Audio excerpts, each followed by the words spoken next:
Hi guys, and welcome to GeeK Talk. We're back in the art lab here in the strong room with a regular face, my friend, the guru, the legend, Mr. Gareth Jones. Hey Vaughn, thank you very much. You're always an inspiration. It's great to welcome you back to my little shed. Thank you, Gareth. It was always a pleasure.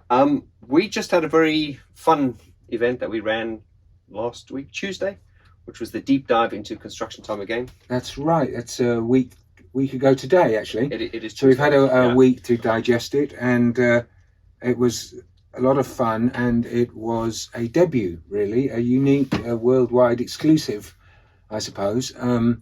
And thank you very much to the people who showed up.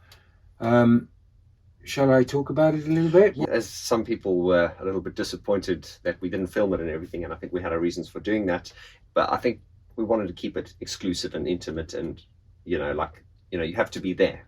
I'm kind of a more and more of a vintage guy, actually. I've spent the morning listening to a lot of I've set up my Studio B at home slightly differently now, taken all the modulars out, put the record player in, and I've been listening to my dad's old vinyl from the 50s.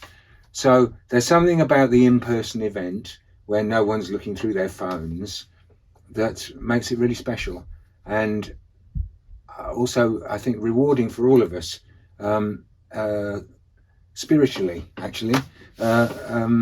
So I'm quite keen to continue with this event if there's interest and options, but also to keep it very much in person, because it just makes it really, really special, and it means we're able to have that last Tuesday we had we didn't have that many people, so I was able to have a kind of a conversation with the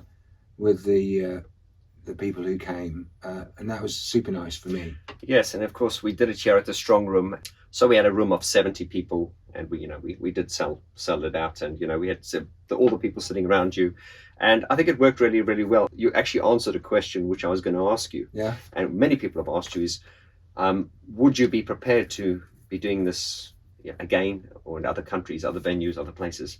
Well, I think it has great value educationally, really. It's a vintage process that we're talking about. Almost no one makes records like this anymore, and so especially for music lovers and musicians and producers who are interested in the history, I think it's a deep insight into the kind of mindset you have to, or we had anyway, we felt we had to have when we were working with that wonderful limited technology.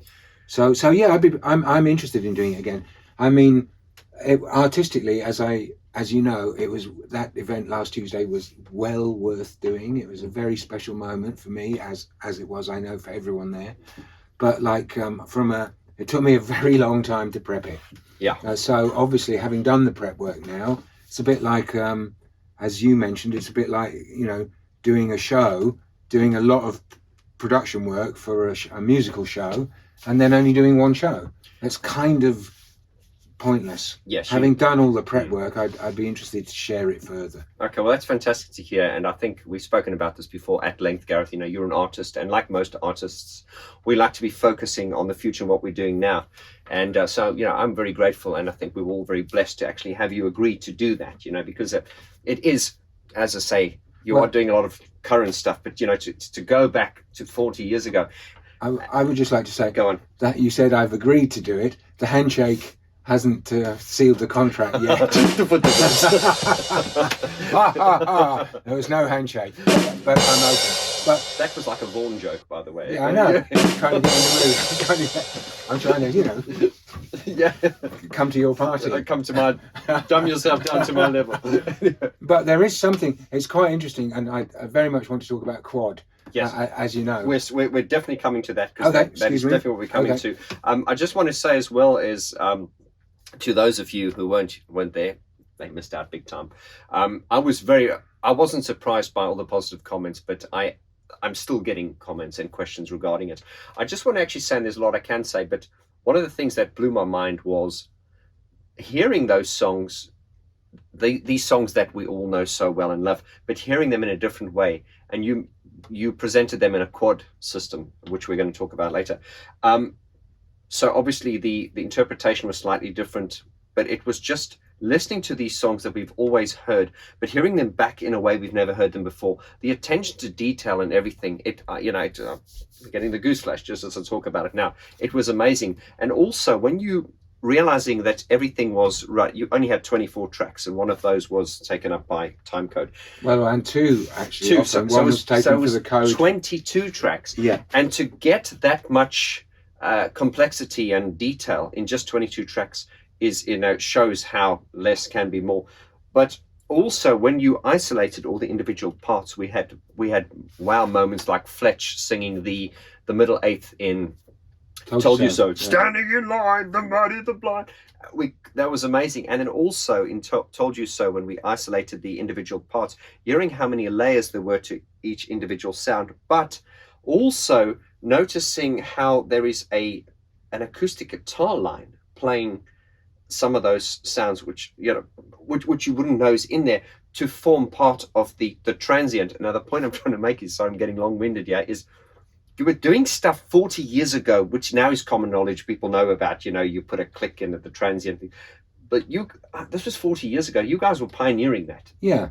And that's what I'm saying. To some extent, as we mentioned on the night, it's the combination sounds, we called it. It was a term that that was coined in the studio when we were doing that. We realized very quickly that by layering up sounds, we were able to make a depth and a richness, and of course highlights and underline Martin's wonderful melodies and riffs. That's part of what it is.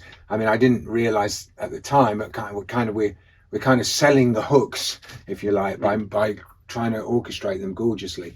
Another thing I would say about the 22 tracks that's quite interesting, I think, is that even when we hear one sound on one track, that might of course have been 14 faders all mixed onto one track. I see, yeah. Even the one sound, before we get into the combination sounds of the same riff on 4 tracks, even one sound that we hear might be 3 synthesizers and 2 room mics and so on, all mixed on an analog. I don't know if anyone can see it. Anyway, on an old school analog mixing board. Yeah. So everything routed to the same track on the tape and balanced at the console, which is, I think, one of the great joys of working in a studio with a console, actually, because so many of us now, and I'm guilty of this in my room as well, we've got like one input to each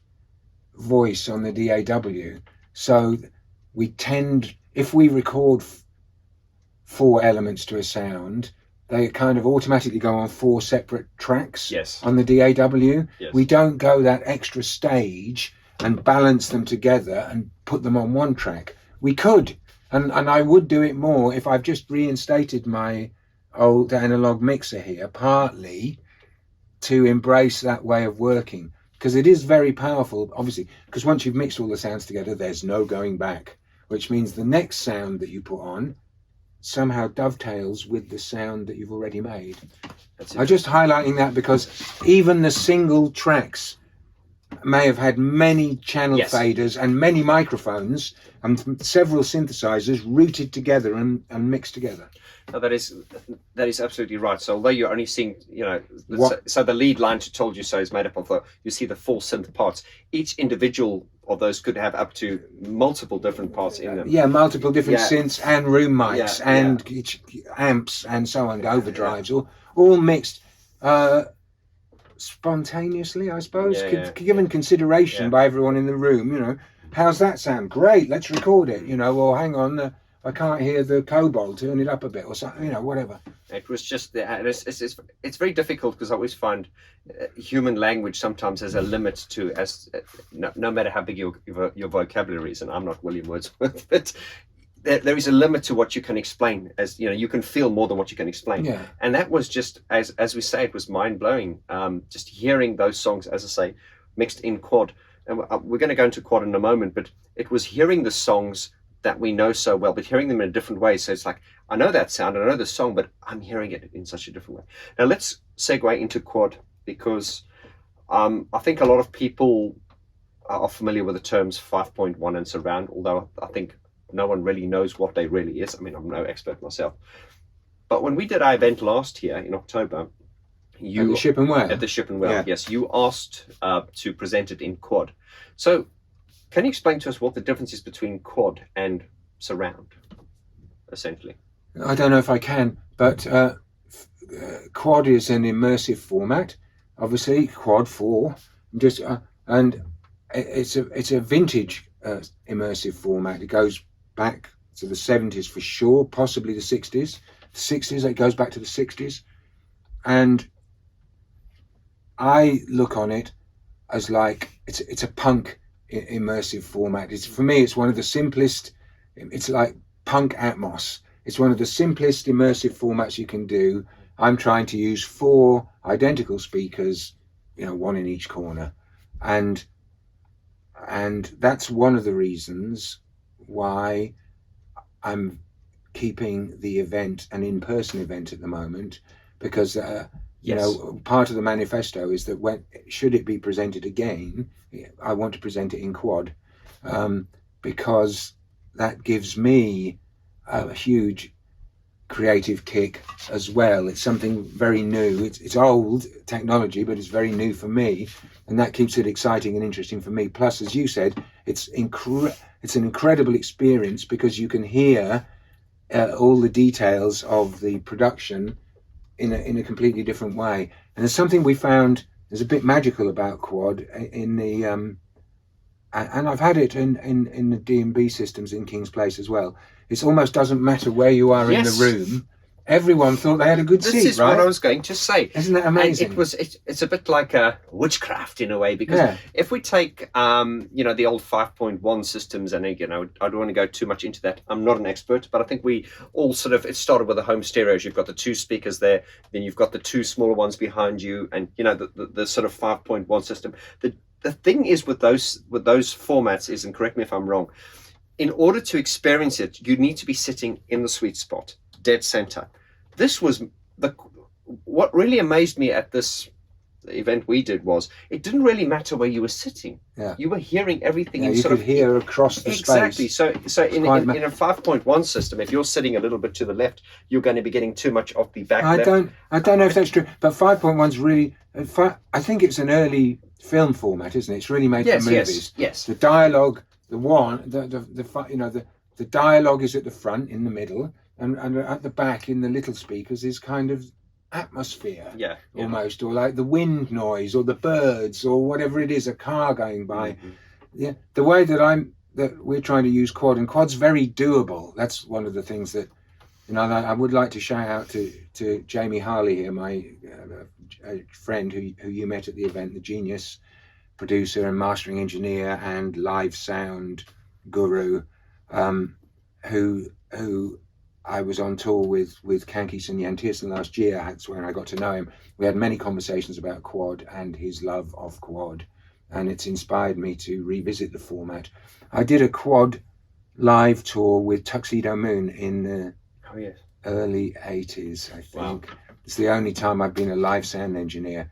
So I've been there before, but so anyway, thanks, Jamie. You've been a great inspiration. But as Jamie says, it's very doable. You only need, if you can be bothered and you're a musician and you're a producer, and you only need an audio interface with 4 outputs, and you've got 2 going to your normal speakers, and you just need to hook up another couple of speakers. I chose to go on eBay and buy some cheap secondhand speakers. I'm using these Genelecs, and then no longer made, but I found another pair which you can't see, which are right here, on eBay. So I wanted to have 4 identical speakers. That, of course, is the dream, but it still works really well with when I prepared the Ship and Whale. And thanks to Simon Forsyth for getting on board with this as well. He embraced the quad, the love of quad, straight away. So thank you, Simon. When I did the Ship and Whale, I wrote it in quad in here. I built the patch and prepared the improvisation in here. And I had like big speakers at the front and smaller speakers at the back.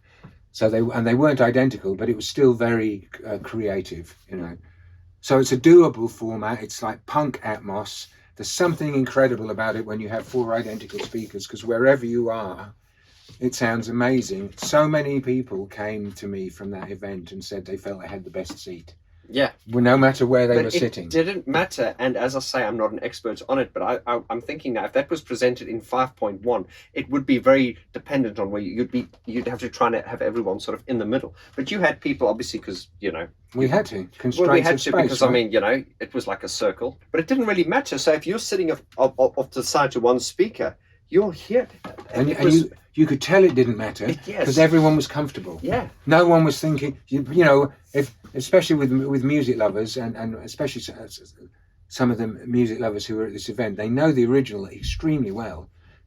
So there's a tendency to, if people aren't feeling they're hearing it right, they squirm about and think they start moving, trying to get a better angle on where the sound's coming from. I thought that was really interesting, and it's something even we've experienced in this little room when I've shared with you, and I've done some sunroof work in quad now. Daniel was in here last week. We were writing a new piece, and that was clear there as well with both of us. We could just both sit here, and you get a very immersive. So it's magic for me too. I don't know how it works, but it's awesome. Well, this to me is it's kind of like an epiphany, sort of like a light bulb moment. Because me, obviously I coach people and stuff, and I only coach them what I know.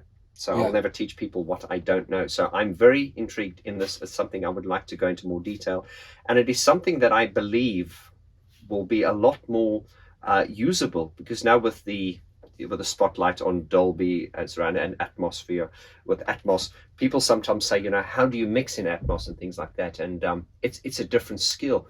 But I just think mixing in quad, it's a more workable format. It just seems to me to be more grounded, because it's it's 2 in the front, 2 at the back. It just seems more grounded. Or not even, there's no front the way that we're trying to think about quad is there is no front and back. If I face that way, it seems like the front, but it's agnostic to the position of the speaker. Every speaker, the way that I'm embracing quad, every speaker is equally important. That's interesting, because that's not the case in surround. Because in surround you have you've got left, right, forward. Well, back. You kind of do, yeah, but with surround, what do you mean? In Atmos? Yes. Yeah, well, in Atmos, I've been in 1 or 2 Atmos rooms, like high-end rooms, where all the speakers are extremely good. But I've also been in Atmos rooms where the front speakers, Atmos is also, in a way, I've done very little work in Atmos, but all the quad work I'm doing with my own music, I am, because of the new Atmos capabilities in Logic, I'll put the screens back on. Because of the Atmos capabilities in Logic, we can actually put the quad stems into Logic and make an Atmos mix that will play back. It won't have any height information, but it will mean that if you've got an Atmos soundbar at home, or an Atmos setup of any kind, or the Apple headphones that support Atmos, you will have an immersive experience. But clearly, the way that Atmos has been marketed, I suppose, and for the home, it's all about the screen. Yes. So that screen, as soon as you've got a screen, that's the front, right? That's where you're looking at. Oh, yeah. And that's where we keep thinking about this front. People have the sound bar under the monitor, under the telly, right? Under the TV, the screen. Your attention is on the screen. There's the sound bar and stuff's happening all around. In the way that we're thinking about quad in this room, especially in the presentation room here in the strong room bar that we used last Tuesday, I'm in the middle of the room with a tiny laptop. There is no screen really. We had like an HDMI projector, feed, just more for so reference, people could see the Logic session if they wanted to, but there was no sense of that being the focal point. Yes, we were all in the round immersed, which is why I can't really do this filmed. It has to be in person. You have to be there. For me, this is what I'm evangelizing really, and what I'm enjoying so much, and what clearly resonated with everyone who was there at the event. So really that underlines why it has to be an in-person experience currently, because the quad experience is impossible to replicate, as far as we know, online yet. You know. No, you're absolutely right. And now that I've heard it, now that we've had the event, I more so understand the importance of actually being there. But just coming back to what you said earlier, Gareth, and you said you've been in Atmos rooms that are, you said like high-end sound systems. I think this is the key, is that if you're, to the project studio and project musician, and, records aren't made in big studios anymore, most people are working from home. Quad is a good way forward because, as you say, you don't need this extremely high-end facility. You just need 4 decent studio speakers, and you can actually do quad mixing. And I think you're going to become, as I say, I don't want to say we do a series on this, but I'd never heard of the concept of quad. Excuse my ignorance. I know stereo, I know mono, I know surround. I'm like, quad, what is that? You mean 4 speakers? And I'm going, but this sounds amazing. Yeah. So it's a little bit mind blowing for me in the layman's kind of way. So it's kind of the simplest as well. It's the simplest, and you know what? It makes it more accessible because I've had students of mine going, Vaughn, I want to mix in surround and things like that. What do I need to buy? And I always say, look, man, I'm not an expert, but I send them resources. But it turns out to be very expensive. This way, you could say to people, okay, if you've got 2, let's say, NS10s, buy another 2 NS10s, just have the same set in front and the back, and you can start mixing, and you can, hey man. And it is I'm amazing. excited about this. I'm very excited I'm about very this. keen for you to bring quad into your studio, as you know. Absolutely, because I use, I have the main speakers I use the Neumann KH120s. Okay. And they're very good. So if I just buy another pair of those, then I could actually experiment with that. Or you could do where I started, which was also super enjoyable. You could use another couple of speakers that you've got already. I see. Lots of people, I mean, obviously it's all a question of budget, but lots of people I know with project studios have 2 sets of speakers. They might have one on the floor that they're not even using, or I'm sure you have another set of speakers that you could just physically move. Yeah. Obviously the dream, how amazing would your room be with the 4 Neumanns? It'd be incredible. Yeah. But that's quite an investment. It's an investment, but I've made an investment. Can I get it and show us? Yeah, sure. All right, you just grab this off the top shelf there. You're going to cut that out. It turns out that Super Audio CD is a multi-channel format. Now, I didn't know that because I didn't really pay attention. When Super Audio CD was announced, I suppose in the 90s sometime, I understood it to be a higher quality format, like a 96K 24-bit kind of format, right? Maybe. I don't know if that's even right. But that's how I understood it. And I thought, you know what? My CD player sounds amazing already. I don't spend enough time with it. I don't want to buy stuff in Super Audio CD again. I'm not going to bother with it. So I didn't. But thanks to Jamie, I realized that it's a multi-channel format. So I bought on eBay this vintage 90s Marantz, what is it called? A Super Audio CD DVD player. And it's got, and I needed this, it's got individual audio outs here, 6 in fact. So it'll play a DVD in 5.1, which is 6 outputs altogether. But if you put a Super Audio CD in it, it will play, if it's multi-channel encoded, it will play 4 channels straight out on the Super Audios. So I haven't got them, they're still at home because this isn't plumbed in yet, because I'm waiting for a friend at a Japanese cable company to send me some cables. But I bought 4 Super Audio CDs, which are remastered versions of 70s master tapes that were recorded in quad, all classical music, but there is lots of stuff available. So I can listen to a 70s recording of Firebird Suite by Stravinsky in quad as it was recorded in quad. So anyway, that's very exciting to me. It's still actually just about a living format. Super Audio CDs are still being made, and I never realised that it was that you could encode a quad recording onto SACD. The format never really took off that much. No, quad's always been really difficult in the home. My wife wouldn't have it in our flat. We've got, like you, we've got a small London flat. It's quite nicely set up for stereo with the TV and everything going to the stereos, but setting it up for quad it would require the room completely reorganizing. My wife wouldn't like it. Here's a question, Gareth. If you mix something in quad, how well does it collapse down to stereo? Well, we might find that out, right? Because I know there's another project you want to talk about. And I'm segueing into that now. I won't give you too much details, guys, but I'm going to be doing a video special soon on Robert Miles, the Dream Trance. He obviously did Children, and he was a pioneer. He sadly passed away a few years ago at the age of only 47. But he did pioneer the Dream Trance dance style with his track Children. So I'm actually doing a body of work in which I'm paying homage to that. And the first track is actually called Miles Away, which is actually really paying homage. And the manifesto I have for that is I'm using only instruments from that time, that sort of 93 up to 96 period. So it has that authentic kind of sound. So I guess I'm kind of trying to get as close to his sound as possible intentionally. But what I would like to do is I would like it to be mixed in quad. So I'm going to, and Gareth will talk afterwards, maybe a few beers and mates rates. No, kidding. But you actually mixing the first track for me in quad, because I would like us to present that, a stereo version and a quad version, and then hopefully later on release a 5-track EP. So I'm just very, very excited about this.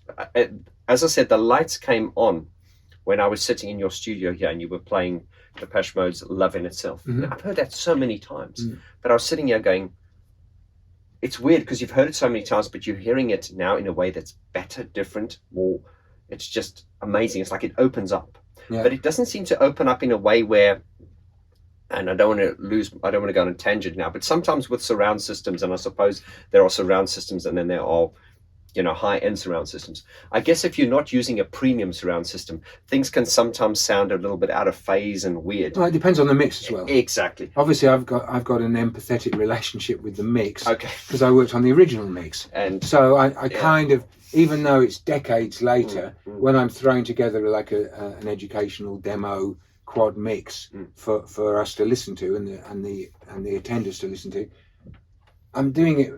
I feel my heart's in the right place. Yes. I kind of understand the recording and the intention. I don't want to overdo it. This is probably rude to say, but I'm going to say it because I'm an honest guy. What I heard in here sounded better than the record, but I mean that was done 40 years ago. You're better now. Not that there was anything wrong, but this just sounded amazing. And I can see people are thinking now, can we have these albums re-released in quad? But I'm just saying it sounds. You've obviously got more experience now and everything, and it's very difficult to look at something from the past and compare it to something that you've done recently. Obviously, you're better now than you were then, but it just sounded amazing. I don't know. Yeah, it's. This is, and it's partly because it's a live event, I think, as well. Lots of reasons. Yeah, it sounds amazing. I agree. Yeah. I think it sounds amazing. But what's nice? But there's no question of, what we're doing is we're doing. I hope fair use of vintage material. Yeah. To demonstrate a process. And and it's educational. And I'm not trying to promote the idea of this. Why would anyone want to touch the originals? They're so magical and so special. I can't imagine. No one can play quad anyway. Yeah. There's absolutely no interest or intention in a quad release. Obviously, you and I now would love to go back to some of all of our work that we've been involved with and make quad realization so we can listen in our little studios. But life's too short for that, I think. Going forward, though, that's why I'm supporting what you're doing with your Miles Away, right? It's the original composition, right? Yeah. Using instrumentation in the inspired by the style of Robert Miles. Yeah. Of Robert Miles. So, and that's why I've got on board with that, because it's a new work, as the new work I'm doing is in quad now, and obviously I want to support your musical endeavours, but also I'm excited by the idea of piecing together a quad mix for someone else. Thank you. It's a new stage, That is absolutely great. So the pieces come together, because I'd like to kind of use that as an example of how quad, really, and of course, once again, people would need to come to one of our events to hear that. But or they could set up, all the geeks amongst us, exactly, with all you need, as I reiterate, is an audio interface with 4 separate outs. It's amazing once you dive in here. It's been such a great learning curve for me. You open Logic, and somewhere in one of the preferences where you set up the I/O, you can choose that it should be quad. And then by magic, all the pan pots turn to quad pan pots. Yes. It's like really easy. Yeah. And suddenly there you are. And you tell it what outputs the speakers are on, what 1, 2, 3, and 4. I mean, I've got a massive rig, so I don't know what numbers they're on, but 1, 2, 3, and 4, and then you pan between it's really easy. And the Logic, and in this case, Metric Halo, are supporting it for us and making it really easy to use. So I know this is Geek Talk and it's the Geek Channel, so I mean, please experiment, and you can find quad stuff online as well here and there, but certainly we're going to be releasing is it Vorti? I'm probably going to release it under my synth, which is called VG Alpha, because alpha meaning going back to basics. Okay, VG Alpha. That's going to be a quad release, right? We know that we can offer quad WAVs on Bandcamp. Yes. Bandcamp can't sell at the moment Atmos because it's not a WAV, and they don't accept anything apart from WAVs. But quad WAV is easy to do. One file. I just love the simplicity of this. This is why my lights have gone on, and for my students and stuff. And I just thought to myself, who better than to educate me on quad than you, who's one of my, I know there's no tenor involved here. You're one of my favorite producers of all time. Thank you, and I mean that with absolute sincerity. Thank you. Who better than you to teach me and to bring to my community? I just think it's amazing. I think we've only spoken about this project briefly, but I did suggest to you that rather than I mean, the original idea was you were going to do the stereo mix, because obviously my time is limited and you don't want to call in too many favors. No, of course. And I would do the quad mix for us.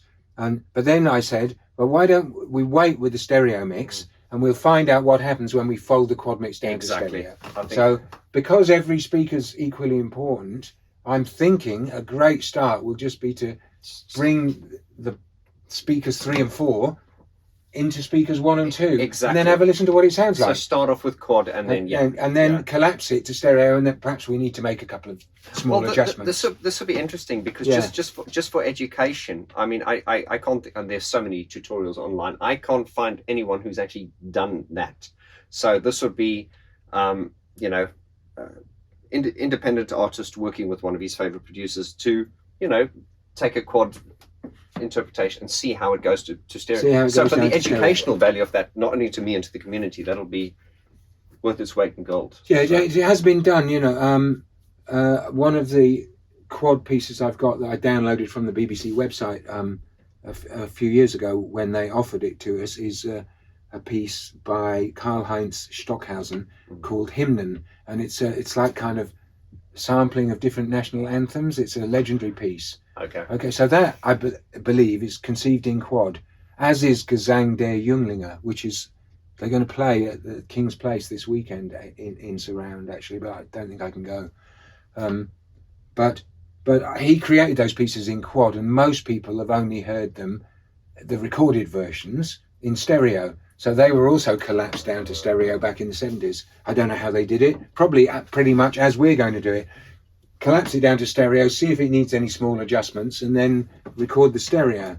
But there is an honourable and venerable tradition of composers, electroacoustic composers, working in quad. Suzanne Ciani legendarily has, I believe, performed in quad only since the beginning, because the Buchler instrument that she uses is very quad friendly. So we are certainly not alone, but we also do feel we're trailblazing a bit. So I look forward to it. It is. It's going to be a lot of fun. Yeah. So I'm very excited about that. So guys, keep an eye on this. I will keep you updated as to the new song which I'm doing under my new project, which is called VG Alpha. We're not putting it under Vorti because it's a completely different style. So and just want to keep the brands different. But really excited for that, and we'll go into a lot more detail on the quad stuff, because it has been like an lights on moment for me. I just want to mention to you, Gareth, I just came back from Depeche Mode at Twickenham this weekend, and it was amazing. I was saying I've just released a review video on it, and I was saying to the guys, I don't know if it's more impressive for you if you're a musician or you're not a musician, but I think for me as a musician, I've performed live and stuff like that. And one of the biggest shows I did recently was performing with Mesh at Plague Nor. We had like 7,000 people. And that was, wow. So the point I'm trying to make is, when you see that scale, but then when you go to Twickenham, 70,000, and you see that, and that actually makes it more impressive, is when you actually understand what's going on, but at the same time don't understand the scale of it. It was immense. Daniel was there as well. Yeah, of course. Yeah, he also said it was a great show. So and I saw lots of positive feedback. Obviously, everyone enjoyed it. It was amazing. No, they really, it was really a great show. Speaking about Daniel, he was. You posted something on Instagram recently. He was in here. Yes, Sunroof project ongoing. Obviously, our electronic music improvisations volume 3. 2 has just come out. 2's just come out. Yeah, 2. Everyone's seen this anyway, I'm sure. Volume 2 is out already. Yeah, so this is volume 2. Yeah, and of course you just did a little European tour. We did the European tour, and I took my Zoom recorder. Our setup is very simple, really. It's 2 outputs from each of us. So I took my Zoom recorder and I recorded it on 4 tracks of the Zoom, and 4 tracks says quad, of course. So we are doing a Bandcamp release of Sunroof Live. I think we're using 2 performances from London, and 2. We did 4 pieces in the live set. We're using 2 from London, 2 from Frankfurt, and I mixed them in stereo, and we selected the performances in stereo. And then, as I started work on the Deconstruction Time Again project in quad, I realised I took like 2 days out of my prep work for our event, and I realised, of course, that I should be presenting Sunroof in quad as well. Interesting. So this is Electronic Music Improvisations Part 3 that you're working on. And this is going to be... No, this is a live album. This is a live album, Bandcamp. Okay. Part 3, we don't... volume 3, I don't know yet. Okay.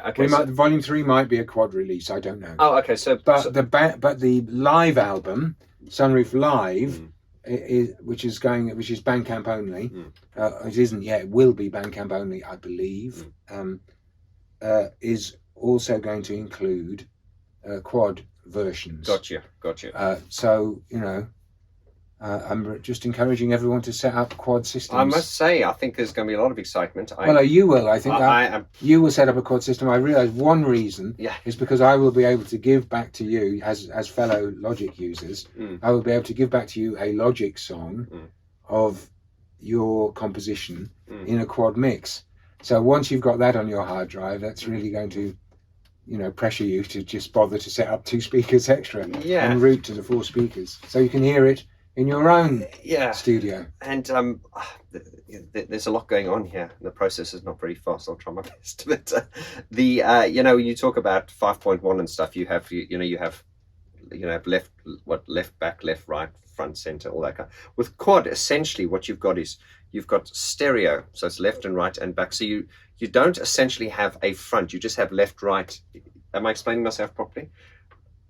The point I'm trying to make is, it sounded better.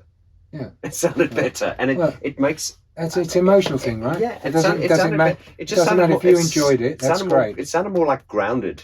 I had the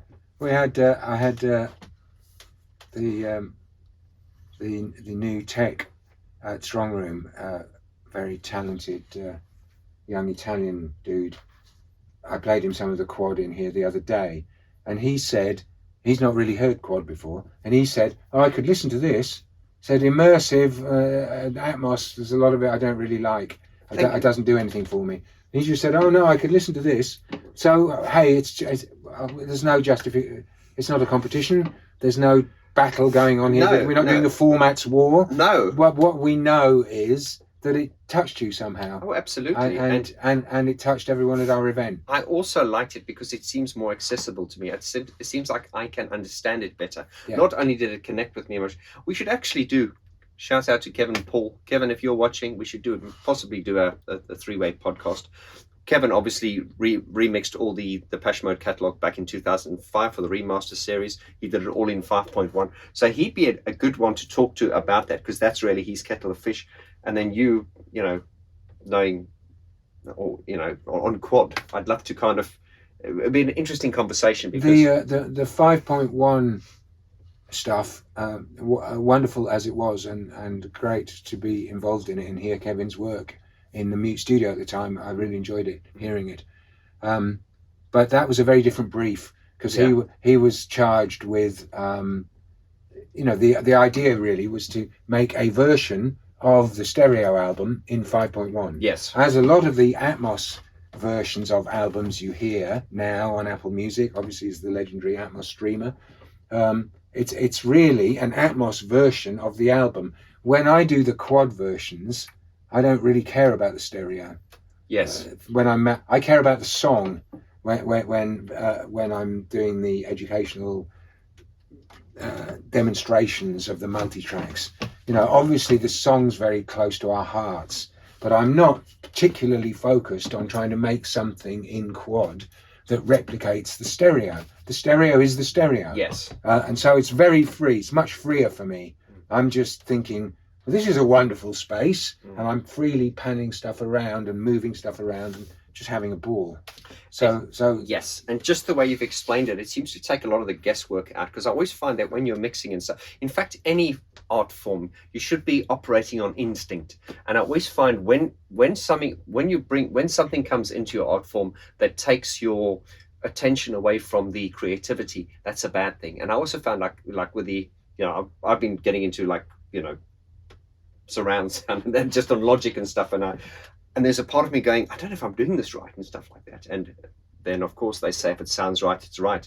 But for me, I need to understand what I'm doing. However, with this quad approach, just from what I've heard and stuff, I'm excited, because I just think it's just going to be easier, because I'm not going to be dominated by the format. I can just go, it is what it is. I'm going to put it there. I'm going to put it there. Once again, I don't know if I'm explaining myself properly, but I'm very excited about this. Yeah, and I think it'll be a good part of our journey, won't it, when we work together on this Miles VG away. Alpha miles away. Well, yes, absolutely. Well, listen, Gareth, thank you so much. I just wanted to, and so we could talk till the cows go home. Let's go grab some lunch now. Okay, yeah, but thanks for coming. I would really like to, as I say, we'll expand upon this. Guys, please leave your comments in the description below. Anything you'd like to say about what we've been talking about. Are you interested in quad? Is it something you've used before? And also mention, you know, if you've worked in 5.1, let's get the discussion going. And also, if you're interested in coming to see Gareth at one of our live events with a deep dive into construction time again, let us know what you think. Let us know what town you're in, and, you know, time permitting, and, you know, if it's viable, I'm sure Gareth would love to come to a town near you. Of course, it depends on many factors. Yeah. Yeah, it does, but we're excited for the future. We're very excited about this. We're excited for the future. And we've got a little bonus plan actually for the future, haven't we? Absolutely. If obviously you've been so inspirational in with your channel and everything in getting this whole deep dive thing off the ground. If we do manage to put together a little tour, I'd love it if you would take a part musically by you know, I suppose that's the support act. If you would be willing to be the support act, I'd love to have you play some of your keyboard arrangements of some of the songs that we do in quad, because I think that would be like a wonderful. I'd be honoured, yeah. Because that would be a pure musical reduction. Because you play piano versions of the songs, don't you? That's a great idea. So we've just come up with a business plan, by default. So. Live event with Gareth Jones, deep dive, and starting off with Vaughn playing some piano interpretations of Depeche Mode songs before Gareth comes on. This from the same album. From the same songs. Yes. Because that way you will hear the song. It's like wonderful in the studio. Yeah. Sometimes when you're doing a production, to actually hear the artist, you know, play the song on an acoustic guitar and a vocal, even if it turns out to be a massive production with strings and drums. And, you know, it's the core. And I think what you show with your piano version is a kind of core. It's even cruder than a demo. Yes. Because Martin's demos from the times were like made with a multi-track and had some cool sounds on them. Yeah. The piano is the real minimal reduction. Here is the song in its raw form. Yes, and I think I often did that to really point out how good the songs were. Yeah, if you take a song, even a song that's not very melodic like Pipeline, but if you play it on the piano, obviously you don't have all those beautiful sounds you saw. No, of course not. It's just the melody. So, but it focuses the mind on the fundamentals. So I'd be honest. I think that'd be a wonderful part of the process. You know, absolutely, a wonderful part of the evening, actually. Well, VG and Gareth coming to a town near you soon. Thank you very much, Vaughn. Lots of love, Gareth. Thank you so much.